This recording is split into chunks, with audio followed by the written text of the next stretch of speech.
I really suck at conversations. Hello. To clarify, I just suck at just on the spot conversations. Really, I do. It's a lot nicer to be here in front of my mic and edit things as we go and just like, well, he's such a good speaker and storyteller. It's like, I know he's such a good speaker and storyteller because I'm fucking around with all this shit and it's not real time. If you ever saw it and had a conversation with me in real time, you'd realize how fucking awful I am at it. I'm getting better. I'm trying. I'm really trying to just hammer in some sort of social skill that involves my mouth and words and the English language and speaking and tonality and the timing and just telling jokes that land for once. They land. I'm not gonna lie. I'm making it sound worse than it really is. I have been hanging out with a lot of people. I've been getting to know all these cool people, and taking my steps towards a social life, and it's great, and I love it. And I'm just a fucking sponge sometimes, where I just see a personality trait that I like, and I just take it, and I'm just like, it's amazing, and it's me now. But it doesn't feel like me because it's someone else's personality trait that I latched on to my personality, which is nothing. I have a zero personality trait. Before I started my social life, my personality included tiny bits and pieces from Ryan Reynolds, tiny bits and pieces from Zach Braff when he was in Scrubs, and various other dudes in film and media that I could like latch on to, because I was a lonely kid who didn't go outside when I was younger. And I don't know. That's besides the point. I don't want pity. Please don't pity me. God, if you pity me, I don't know. I'll call you bad words over the internet, because that's what people do, because they have no power over the over here. Anyways, yeah, that's just me rambling on about how it's kind of fun to just talk and share this on YouTube, and I don't know. This is if YouTube was Twitter, this video would be like the ramblings of a madman part 1 out of question mark, you know, where he just kind of goes on and on about where he's going, and it doesn't seem like he has anywhere where it's going, but it feels like I'm just gonna listen to this guy and see where it goes. Who knows, maybe this random dude on the internet will have something important to say at some point, and I guess that's cool.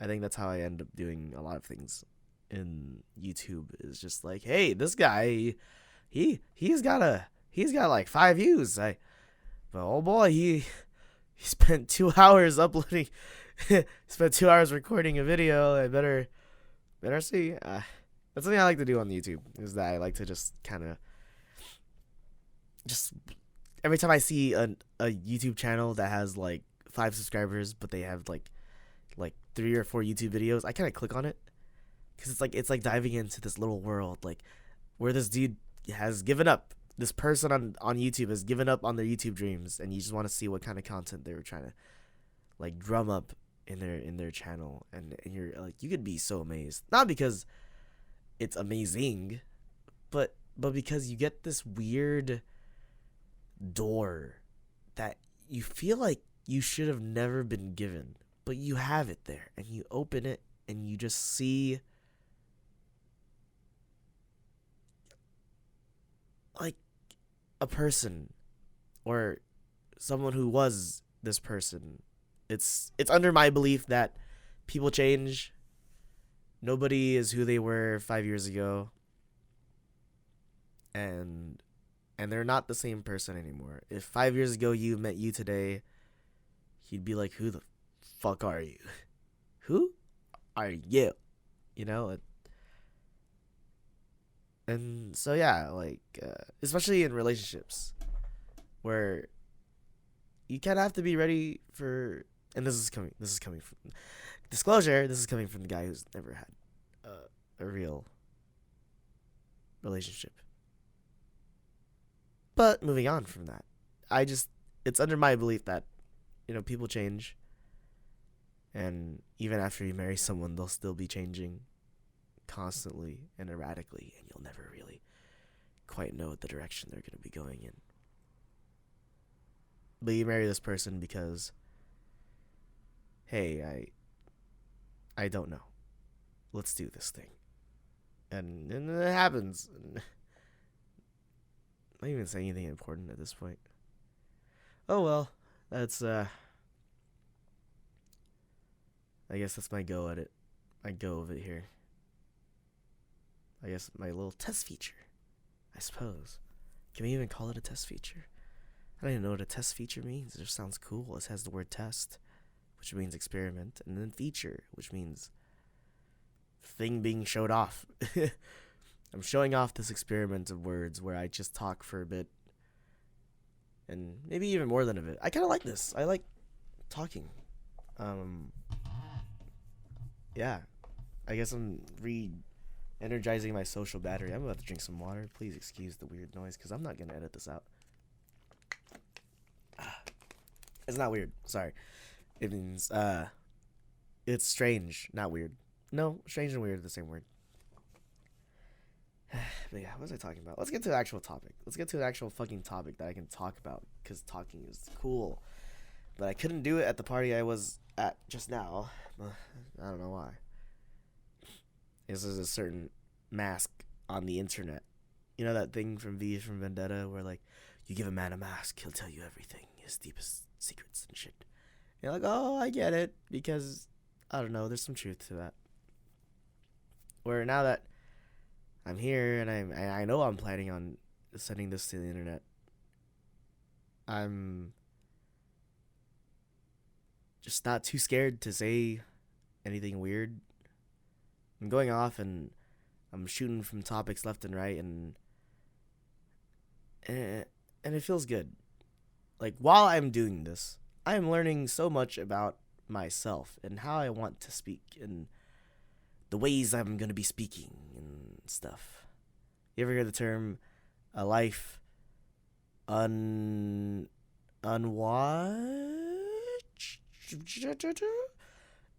life unexamined is not a life worth living. Yeah, I guess that's a kind of a big whoa moment for me, I guess. I mean, you hear it and you're like, oh, wow, you should, like, you hear it when you're younger and you think to yourself and you're like, oh, that's a deep quote, that's so deep. Anyways, back to freaking out about what Becky was saying.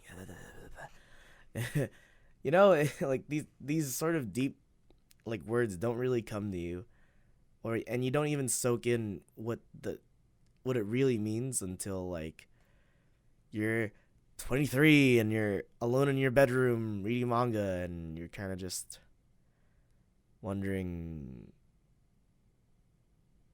who the fuck are you? You know?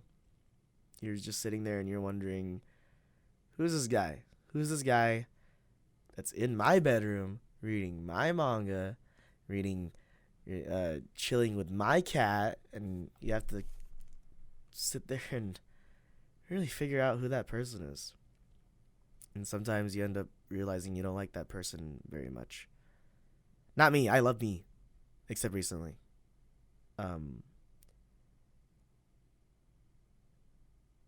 But yeah, you really have to sit down and figure out who you are. And recording this audio razzmatazz. I'll call it a razzmatazz. I love the word razzmatazz.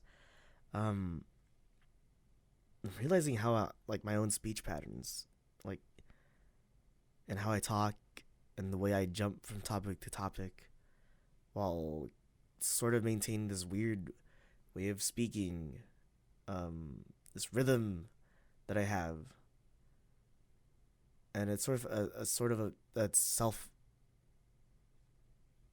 relevationing word. That's not a word. I'm realizing a lot about myself, I suppose. I often like the idea of jumping into the fire. Or jumping into the fire, or the metaphorical equivalent, hitting the ground running, you know? I like that. I don't like the careful preparation. I don't like the idea of just like dreading it. I it feels fake. Like there's a realness in who you are as a person who wants to prepare. There's also a realness in who you are when shit hits the fan, the recording button is on, and you're supposed to be recording something important. And you're just kind of rambling on, and then you get to zoom out from your body, and you get to be like, okay, what's this guy gonna be rambling on about in the midst of the panic, and you kind of see what he's doing, and you kind of see what's important to him, and then sort of the outside person that's watching you and the you that's actually doing the thing sort of coalesce, and then you start realizing exactly what you want to talk about. I want to talk about relationships and how it doesn't feel like I've ever really been in one. And that sort of sucks. In more ways than one, particularly two. I don't want to make it sound like there's a third thing that sucks. It's just there's a selfish part of me that wants a relationship, because it would be nice to, after a shitty day, you just get to be vulnerable. Because even alone, it doesn't feel like you're vulnerable. Even when you're alone, it doesn't feel like you are letting it all go, you know? I feel like only when you confess and confide in somebody else that you deeply trust, does it ever feel like that you're not alone?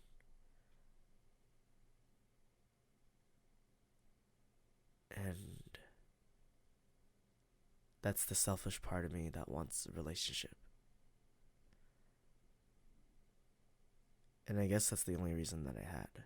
Because I'm looking for reason number two, and frankly, I don't got one. I wish I had one. It'd be super cool to have one, but I don't. It's just that one reason. And maybe that one reason isn't good enough to have a relationship, because if all I do is use it to not feel so alone anymore, then I guess I'm not being fair to the other person. Or maybe in some awful, stupidly human way, it's exactly why anyone gets into a relationship in the first place. And we're both signing the contract realizing, hey, I'm gonna use this relationship. And the other person is like, hey, me too, I'm doing the same thing. And then both people just are like, cool, that's really awesome. Let's do this. And then they do this, and I don't know, live happily ever after, I guess. If it turns out that way. Sometimes it doesn't. Sometimes it does. And other times it's neither. And I think that's probably the worst of all the outcomes of a relationship. Anyways, you guys should read Devilman Crybaby. No. Oh no, I didn't mean to say Devilman Crybaby. Oh no. That's me making noises that sound like I'm doing stuff. Did I hit the mic? I hit the mic. I'm sorry. But there's this manga called, this is me switching topics super smoothly, by the way.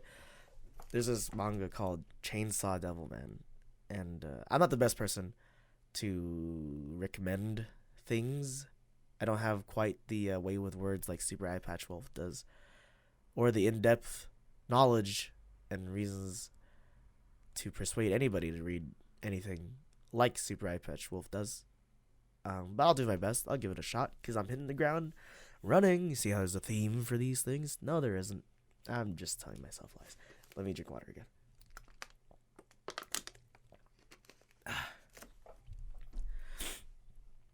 So, Chainsaw Devilman is about a dude who becomes uh I'm a big fan of the story.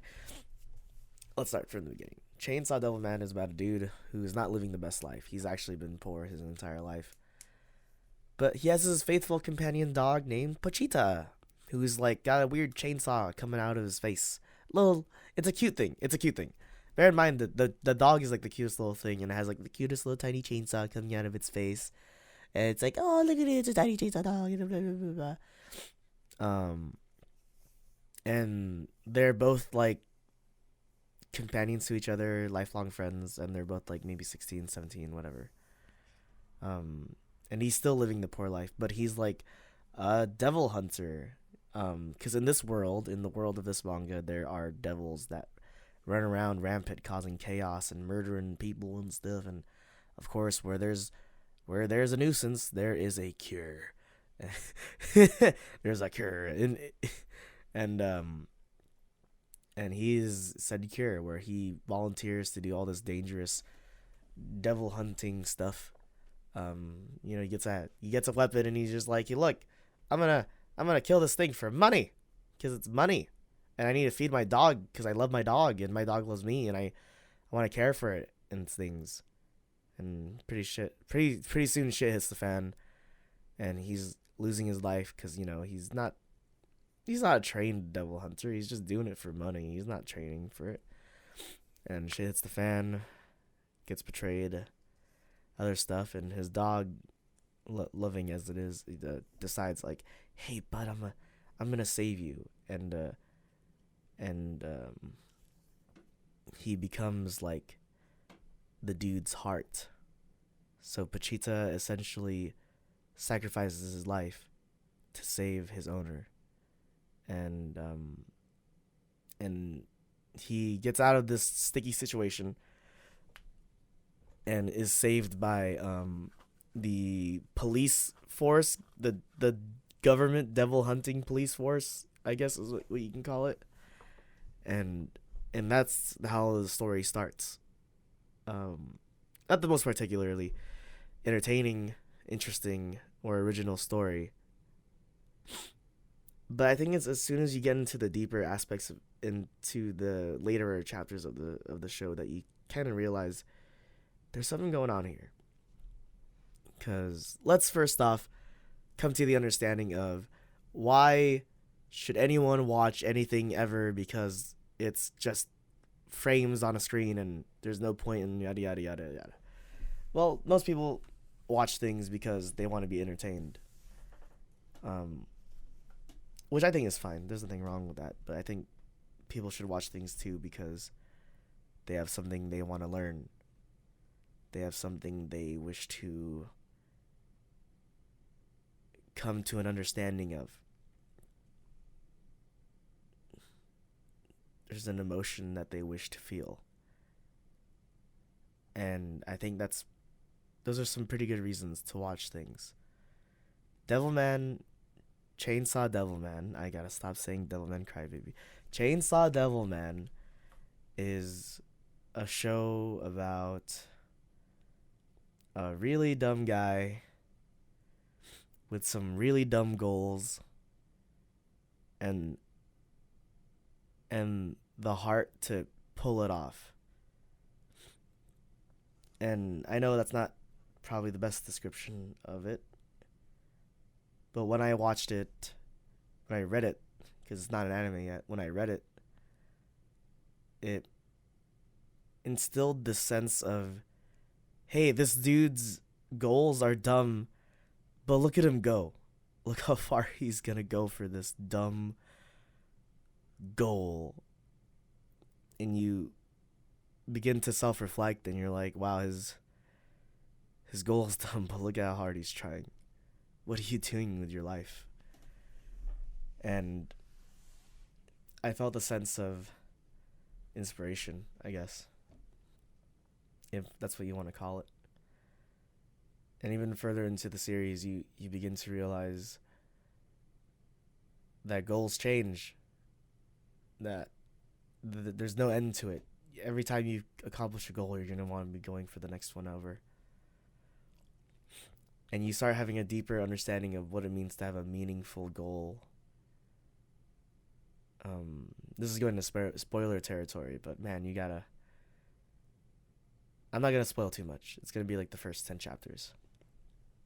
So our boy Denji, that's the main character's name. I haven't said it at all this whole entire thing, but I said it now. His name is Denji.